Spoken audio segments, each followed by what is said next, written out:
मातृशक्ति को नमन। स्टूडियो में आपका हार्दिक स्वागत है, अभिनंदन है, सत्कार है।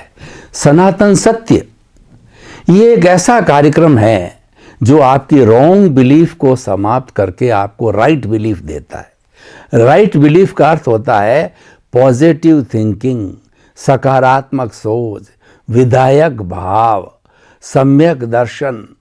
और ये सब प्राप्त करने के लिए हम आपको अलग अलग विषयों पर अलग अलग एपिसोड बताते हैं। तो आज हम बहुत ही सुंदर विषय लेकर के आपके सामने प्रस्तुत हो रहे हैं। आज का हमारा विषय है कषाय मुक्ति, सच्ची मुक्ति।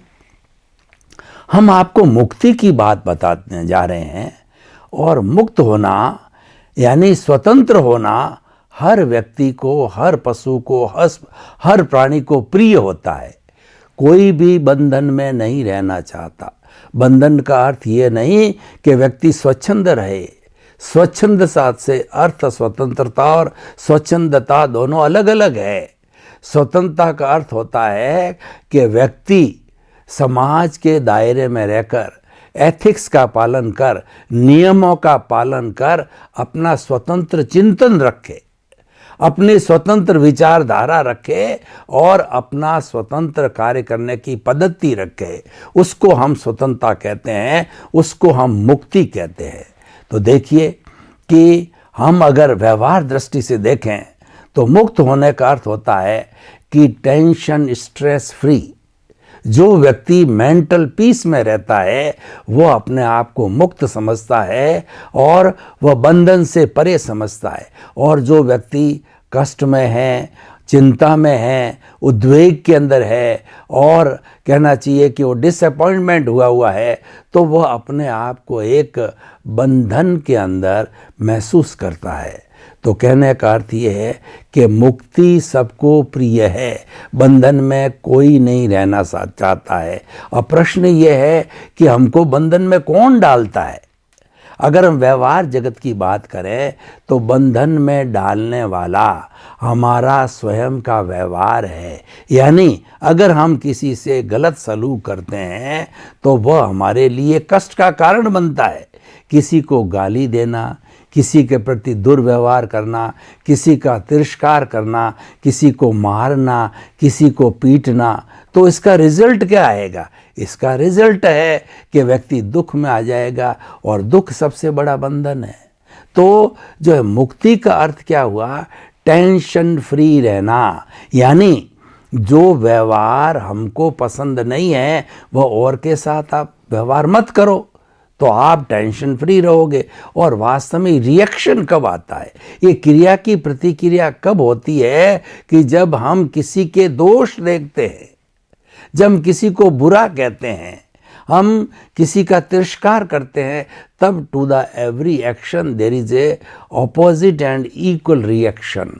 हम क्रिया करते हैं तो प्रतिक्रिया करता है। अगर हमने अच्छी क्रिया करी तो सामने से अच्छी प्रतिक्रिया आएगी। यानी हमने किसी को नमस्कार किया तो हमको उसके बदले में नमस्कार मिलेगा। और हमने किसी को जो है मुक्का उठाया तो वह भी सामने मुक्का उठाएगा।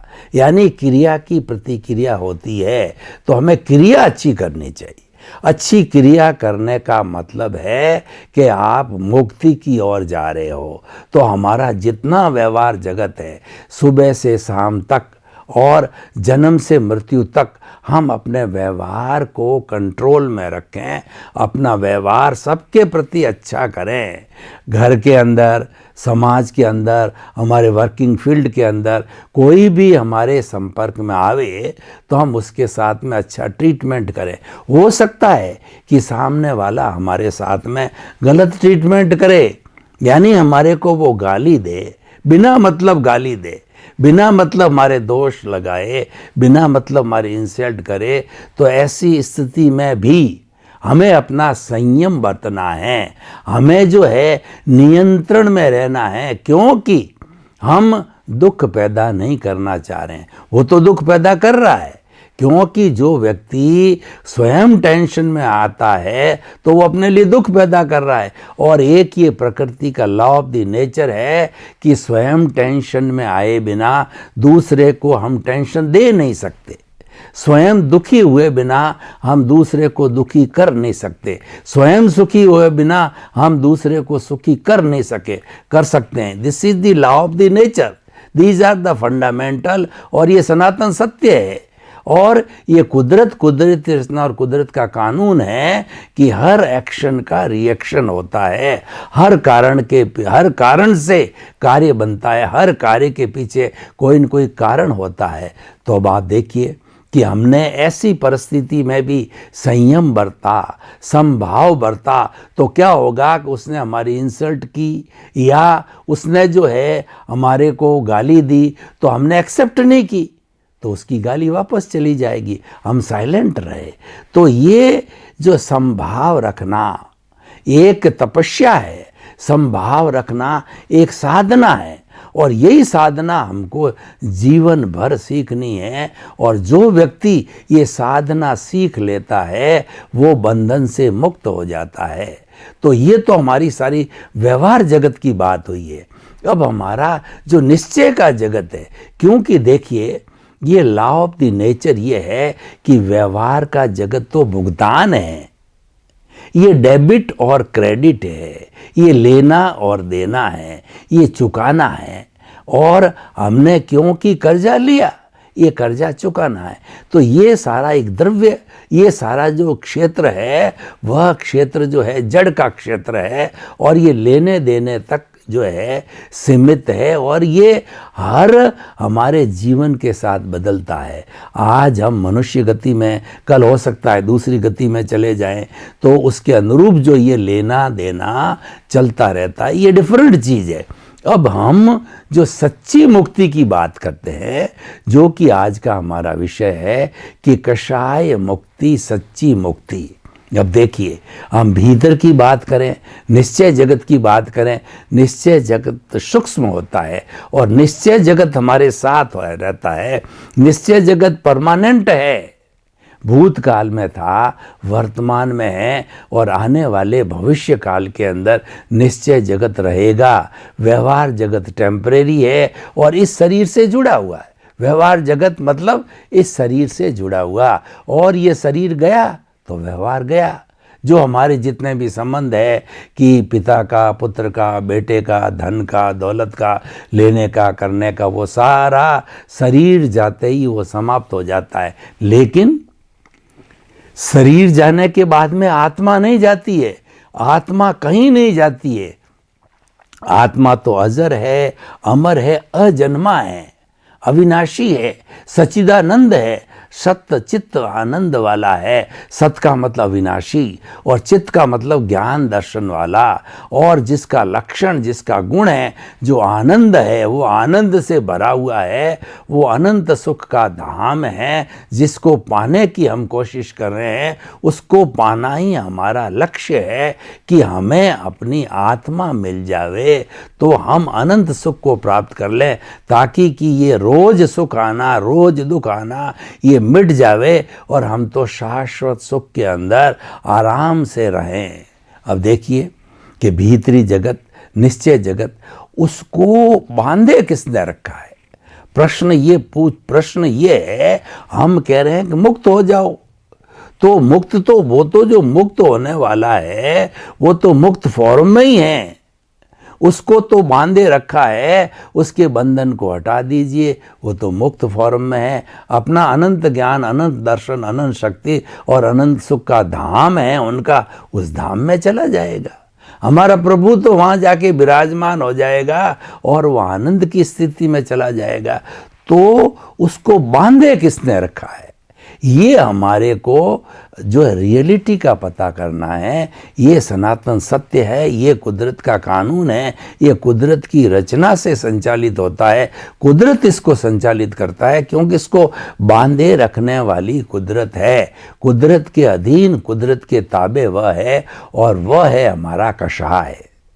कषाय एक ऐसा बंधन है जो कि हमारे अनंत ज्ञान, अनंत दर्शन, अनंत शक्ति और अनंत सुख के धाम को, जो ईश्वर स्वरूप है, उसको बंधन में डाले रखा है, तभी ये हमको शरीर मिला है और कई जन्मांतर के अंदर ये हम शरीर प्राप्त करते आ रहे हैं, आगे भी करते रहेंगे। और जब ये बंधन यानी ये कषाय यहाँ से मुक्त हो जाएगा तो कषाय जाकर के अपना जो है वो कुदरत के अंदर जाके विलीन हो जाएगा और ये जो ऑलरेडी शुद्ध स्वरूप में है ये अपनी मूल अवस्था में जाकर के सिद्ध शिला के अंदर विराजमान हो जाएगा। तो अब हमें हमारा जो है एक डायग्नोसिस हुआ, हमको कारण का पता चला कि ये जो कषाय है यही घुमाता है। तो कषाय, इसीलिए हमारा विषय आज है कि कषाय मुक्ति ही सच्ची मुक्ति है। कहने का अर्थ, आप अगर एक चीज़ पर ध्यान दे देते हो कि आत्मा के साथ जो कषाय है उसके कई पर्यायवाची है, उसको कार्बन शरीर कहते हैं, उसको कॉजल बॉडी कहते हैं, उसको लिंग शरीर कहा जाता है, कोई इसको कर्मरज कहता है, कोई उसको पुण्य पाप कहता है, कोई कर्म कहते हैं, कोई अदृष्ट कहते हैं। खैर कुछ भी हो, वो कुल मिलाकर के एक आत्मा को बंधन में डालने वाला पौद्गलिक तत्व है जिसको कि हम कषाय कहते हैं। और कषाय को प्राय सभी धर्म दर्शनों ने इस बात को स्वीकार किया है। अब देखिए, कषाय को हटा दीजिए, सब सॉल्यूशन हो जाएगा। इसीलिए आज का विषय है कि कषाय मुक्ति ही सच्ची मुक्ति है। इस शरीर को मुक्त नहीं करना है, आत्मा को मुक्त नहीं करना है, करना मुक्त है, कषाय को मुक्त करना है। और जितनी भी हम प्रवृत्ति करते हैं सुबह से शाम तक की और मृत्यु से जीवन भर तक की, सारा एंजॉयमेंट करने वाला, सुख दुख का एंजॉय करने वाला ये अहंकार, ये कषाय है। जो आज जैसे कि मेरे पास में करोड़ रुपया है, इसको एंजॉय करने वाला अहंकार है, मैं करोड़पति हूँ। और हमने जो अच्छा भोजन किया तो भोजन बहुत अच्छा था, ये जो है तुष्टि करने वाला और ये एंजॉय करने वाला ये अहंकार है। तो हमारा जो अंतःकरण है जिसमें मन है, बुद्धि है, चित्त है और अहंकार है, ये अहंकार ही सब एंजॉय करता है। और अहंकार ही जब किसी पैम्पलेट के ऊपर, किसी फोटो के ऊपर दस्तखत करता है तो वो मान्य होता है और वह सभी उसको करने लग जाते हैं। मन, बुद्धि, चित्त, अहंकार उसका पालन करने लग जाते हैं। इसलिए अहंकार को एक राष्ट्रपति का दर्जा दिया है कि राष्ट्रपति किसी बिल पे हस्ताक्षर कर देता है तो वो बिल है रूल बन जाता है, वह एक गजट का रूप हो जाता है, क्योंकि हाईएस्ट अथॉरिटी ने उसको अप्रूवल दे दी है। तो ये कषाय है, यही जन्म जन्मांतर में घुमाता है और यही पांच इंद्रियों के सुख को भोगता है और यही सारे व्यवहार को डोमिनेट करता है और यही बंधन में डालने का कारण है। अगर इस बंधन में डालने के कारण को हम हटा दें तो ये हम सिद्ध, बुद्ध और मुक्त हो सकते हैं। अब देखिए कि इस कषाय की शुद्धि करने के लिए क्या उपाय है। कषाय राग द्वेष है, कषाय क्रोध मान माया लोभ है, कषाय नेगेटिविटी है जिसको कि हमारे धार्मिक ग्रंथों के अंदर 18 भागों में डिवाइड किया हुआ है। प्राणातिपात, मर्सावाद, अदत्तादान, मैथुन, परिग्रह, क्रोध, मान, माया, लोभ, राग, द्वेष, कलह, अव्याख्यान, पैशून्य, पर परिवाद, रति रति, माया, मर्सा, मिथ्या दर्शन, शल्य, पाप। ये 18 तरह के नेगेटिविटी, 18 तरह के पाप, 18 तरह के दोष है जो व्यक्ति जन्म जन्मांतर से करता है। और इन सब का मिला हुआ जो वेयर हाउस है, जो पुलिंदा है, वह हमारा कार्बन शरीर है, वह हमारी कॉजल बॉडी है। जब कोई भी हम एक क्रिया करते हैं, कॉज डालते हैं तो वो कॉज कहलाता है और ऐसी अनेकों क्रियाएं की जाती है तो बंच ऑफ द कॉजेस बनता है जिसको कि कॉजल बॉडी बोला जाता है। और यही जो है आत्मा को बंधन में डाले हुए और यही कषाय है, इसकी मुक्ति करनी है। तो इसकी मुक्ति कैसे संभव है कि कषाय की प्रतिरोधात्मक शक्ति को आप जो टच कीजिए। एक पक्ष होता है तो उसका एक प्रतिपक्ष अवश्य होता है। जैसे नर है उसका प्रतिपक्ष मादा है और रात है उसका प्रतिपक्ष दिन है। और देखिए कि हमारे जो संसद भवन है उसके अंदर जो रूलिंग पार्टी है उसका प्रतिपक्ष होता है, विपक्ष पार्टी होता है। तो हर पक्ष का प्रतिपक्ष होता है, बिना प्रतिपक्ष के उस पक्ष का कोई अस्तित्व नहीं है। तो प्रतिपक्ष है तो पक्ष है तो प्रतिपक्ष अवश्य होगा। ये लॉ ऑफ द नेचर है, ये सनातन सत्य है। और इस सनातन सत्य के आधार के ऊपर हम पक्ष को जीतने के लिए प्रतिपक्ष का सहारा लेते हैं।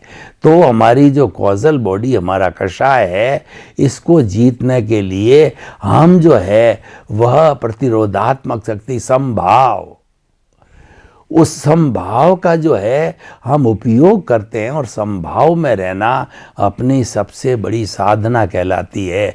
और समभाव का दूसरा अर्थ होता है दृष्टि विज्ञान। समभाव रहता कब है?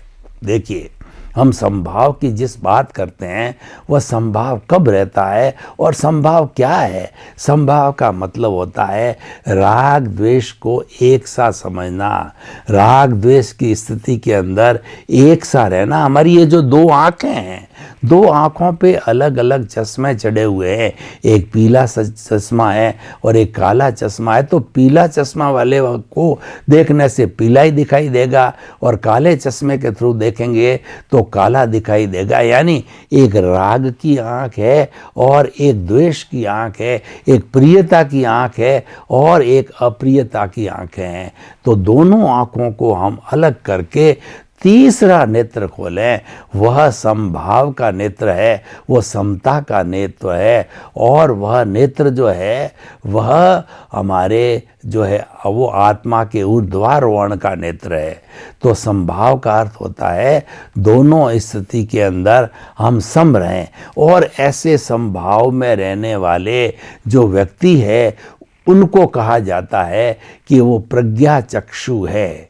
प्रज्ञा मोक्ष की प्रतिनिधि है और जो प्रज्ञा का पालन करता है और प्रज्ञा के जो आदेश को मानता है वो प्रज्ञा चक्षु कहलाता है। यानी जिसकी प्रज्ञा का रूपी चक्षु खुल गया है, जिसका तीसरा नेत्र खुल गया है, जिसको समभाव प्राप्त हो गया है, जो अनेकांतवादी बन गया है, वह प्रज्ञा चक्षु है। या गीता की भाषा में उसको स्थित प्रज्ञ कहा जाता है। दोनों का अर्थ एक ही है। स्थित प्रज्ञ वह व्यक्ति होता है जो कि समभाव की स्थिति में रहता है। वह राग और द्वेष दोनों को एक सा समझता है, दोनों के अंदर वह समभाव रखता है, कोई क्रिया की प्रतिक्रिया नहीं करता है।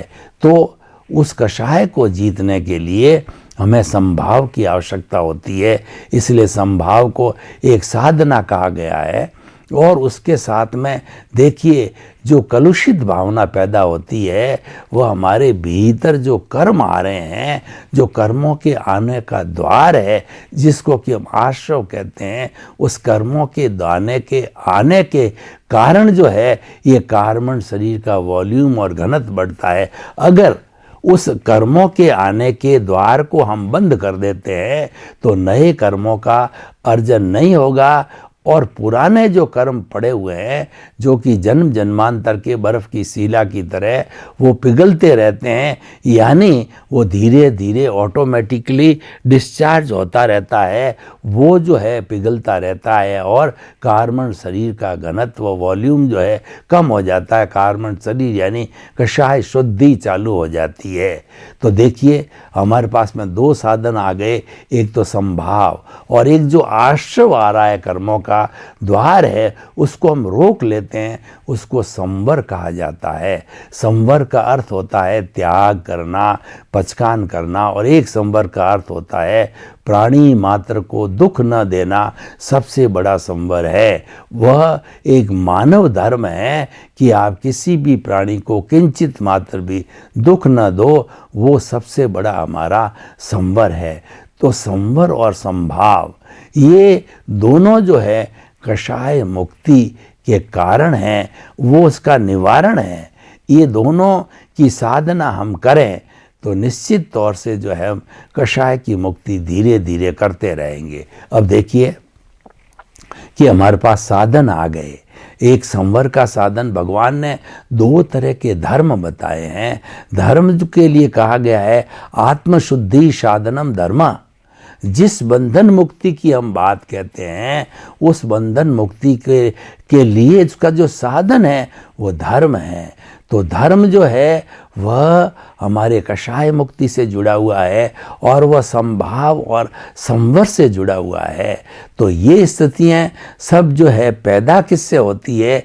ये पैदा होती है हमारे निज स्वरूप में रहने से। संभाव भी होता है और संवर भी होता है।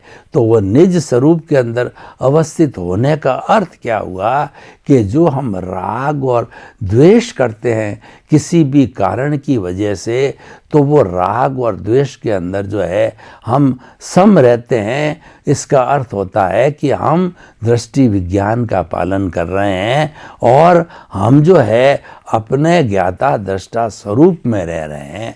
वो तटस्थता की स्थिति है, अपने स्वरूप में रहने की स्थिति आती है।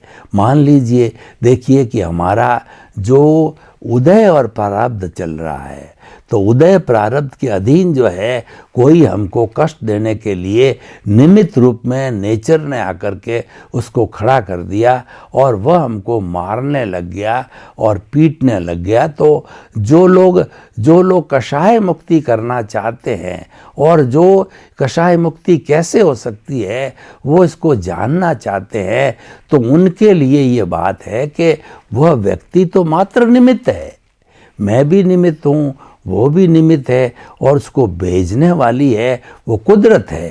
क्योंकि पूर्व जन्म के अंदर हमने किसी व्यक्ति को कष्ट दे दिया तो उसका वो बदला लेगा, उसको जो है वापस जो है वो हिसाब को चुकता करना पड़ेगा।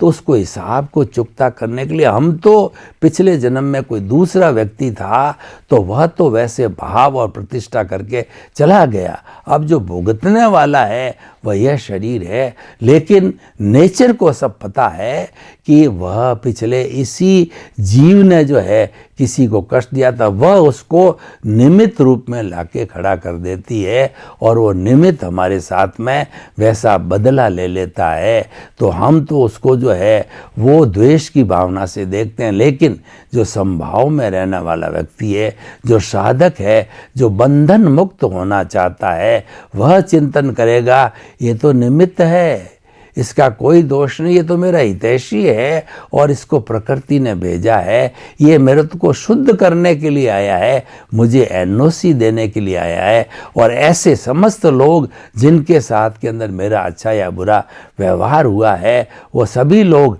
अगर मुझे जो है वो एनओसी दे देंगे तो मैं शीघ्र इस कषाय से मुक्त हो सकता हूँ।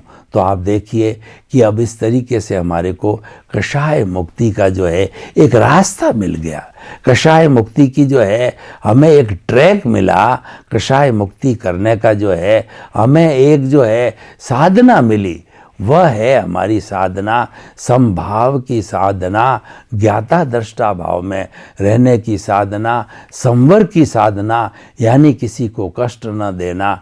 तो ये सारी समस्त साधना करके हम कषाय मुक्ति कर सकते हैं और कषाय मुक्ति ही वास्तव में सच्ची मुक्ति है। सच्ची मुक्ति का अर्थ ये है कि जब कषाय आत्मा के साथ में जन्म जन्मांतर से लगा हुआ है, जब हमने उसको धो दिया, जब हमने उसको शुद्ध कर लिया, जब हमने उसको अलग कर दिया, तो अलग करने के बाद के अंदर दोनों अपने अपने तरीके से मुक्त हो गए।